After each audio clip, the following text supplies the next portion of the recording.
Kali ini kita nak berikan tumpuan berkenaan dengan akaun amanah tabung penyelenggaraan sekolah kerajaan dan juga IPTA yang mana ini juga diwujudkan bagi membantu sekolah yang memerlukan penyelenggaraan, mungkin juga sekolah yang telah pun ditentukan ataupun memerlukan diberikan keutamaan untuk memerlukan penyelenggaraan dan sebagainya dalam memastikan bahawa sekolah itu dalam keadaan yang kondusif, selesa dan sebagainya. Jadi ini antara perkara yang dilakukan juga ataupun inisiatif yang dilancarkan oleh Kementerian Pendidikan Malaysia dalam memastikan bahawa sekolah yang memerlukan penyelenggaraan ini mendapat bantuan yang sewajarnya. Jadi lebih lanjut berkenaan dengan akaun amanah tabung penyelenggaraan sekolah kerajaan dan juga IPTA bersama dengan saya pada waktu ini iaitu Datin Paduka Roslina binti Mat Jadi, Setiausaha bahagian pengurusan aset Kementerian Pendidikan Malaysia. Terima kasih ya Datin kerana bersama kami.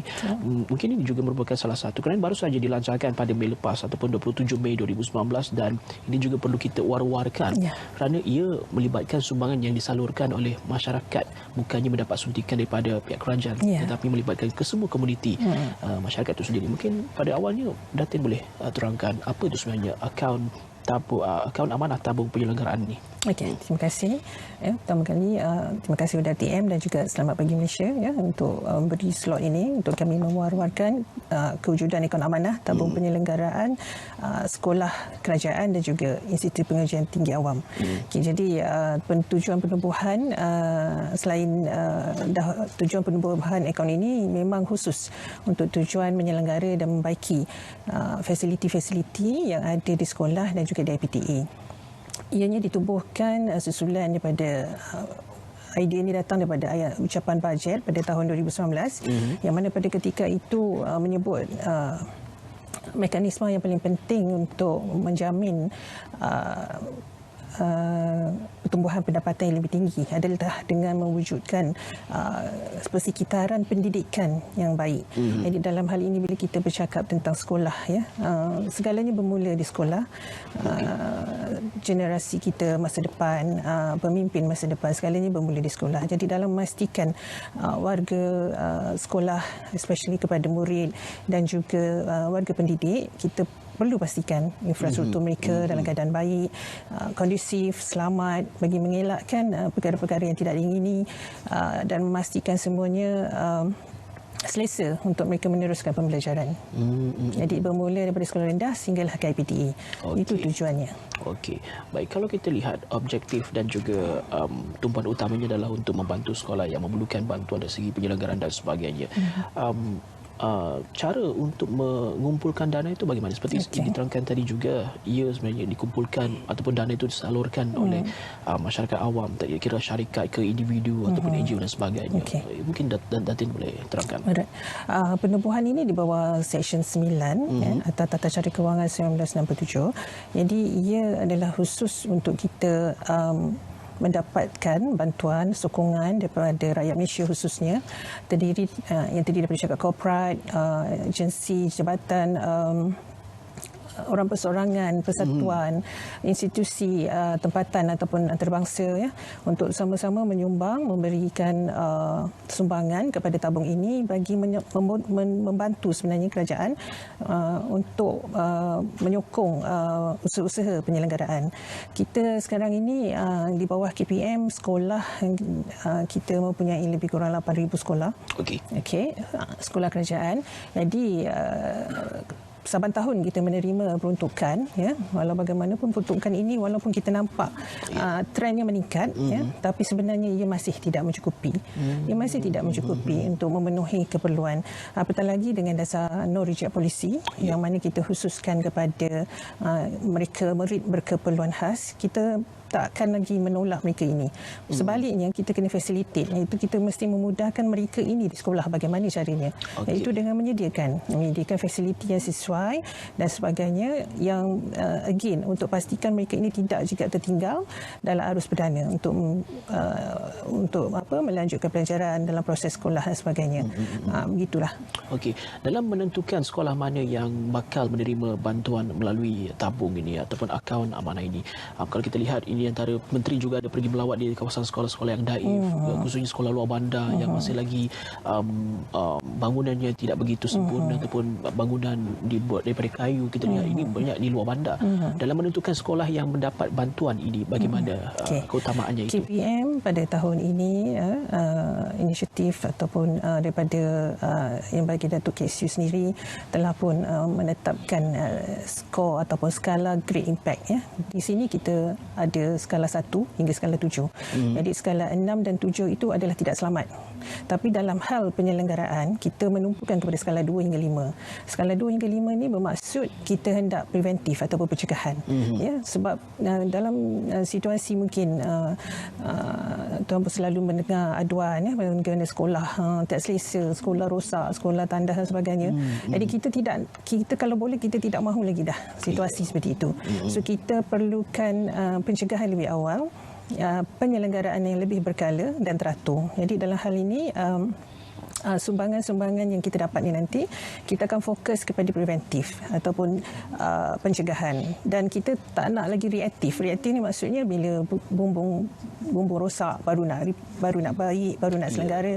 Kita dah mahukan bersedia, maksudnya kan kita kena pastikan semuanya dalam keadaan baik. Jadi skor Great Impact ni kita akan fokus sekali lagi pada 2 dan 5 untuk pastikan bukan lagi reaktif tapi bersifat proaktif. Untuk pastikan kita tahu apa-apa dia yang perlu kita baiki, apa lagi keperluan kalau murid bertambah tahun hadapan, apa lagi yang perlu kita sediakan. Bukan orang kata dah tak ada tempat, tak ada ruang baru kita nak bertindak. Kita nak tahu daripada awal lagi. Perancangan tu kena dibuat. Jadi yang ini yang akan menyokonglah sebenarnya. Situasi ini seringkali kita nampak bagi sekolah, ialah sekolah rendah maupun sekolah menengah di luar bandar. Tapi sebenarnya IPTA pun perlu diselenggara. Betul. Mungkin itu penyelenggaraan dari segi bagaimana pula kalau bagi IPTA itu? Saya rasa dari segi IPTA ini pun sama. Sebenarnya apa yang kita cakap tentang sekolah, pendidikan itu bermula dari sekolah rendah sehingga ke peringkat tinggi, peringkat tinggi. Jadi kita kaedah penggunaan bangunan sekolah itu sendiri digunakan secara harian. Kan digunakan secara harian oleh orang-orang yang berbeza. Jadi dalam hal ini kita kena pastikan juga yang IPTA itu sendiri dalam keadaan sekarang kita ada pelajar-pelajar luar negara, kita ada pelbagai peringkat, pelbagai bangsa kan. Jadi dalam memastikan institusi pengajian tinggi awam kita ini kondusif, kita kena pastikan, kita kena support lah, kita kena support. Contoh dari segi kemudahan yang memenuhi keadaan semasa kan, tidak semestinya juga kita pastikan basic kalau boleh ada lebih tu kita nak lebih baik lagi. Itu yang kita harapkan sebenarnya. Bagi sekolah kerajaan ataupun IPTA yang sudah pun memang ada tabung khas untuk menyelenggara sekolah mereka ataupun institusi mereka itu sendiri, itu pula bagaimana, Datin? Adakah juga diberikan keutamaan untuk menerima bantuan ataupun kepada mereka yang betul-betul daif dan sebagainya? Itu again saya kata tadi, kita akan lihat pada keperluan dan keutamaan. Jadi kalau katalah perbincangan itu dua pihak lah, berlaku dua hala. Maksudnya kalau betul mereka perlukan bantuan ataupun support daripada kita daripada tabung ini, kita bersedia. Kita bersedia untuk membantu.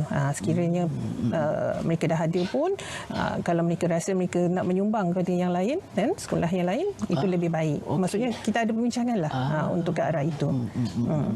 Dan difahamkan juga para penyumbang juga mendapat manfaat ataupun ada perkara-perkara yang diberikan kepada penyumbang-penyumbang akaun amanah tabung penyelenggaraan ini, kita sediakan jugalah pengecualian cukai dari segi pengecualian cukai dengan syarat simpan resit Q38 tu, resit rasmi kerajaan yang mana akan dibuat tuntutan untuk pengecualian cukai pendapatan.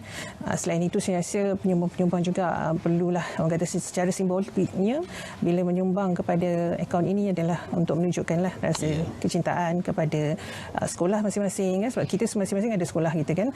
Kita ada alumni kita, adik kita sama-samalah melihat apa dia sekolah-sekolah kita ni, sebab kebanyakannya dah berusia, kita pun dah berusia, jadi sekolah kita petah lagi kan.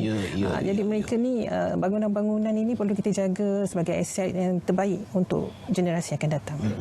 Baik, Datin, lagi sekali mungkin kita juga war-warkan bagaimana masyarakat Malaysia dapat dapat menyalurkan sumbangan mereka itu ke dalam akaun amanah ni? Okey, untuk menyumbang ya rakyat Malaysia semua boleh melalui draft bank ataupun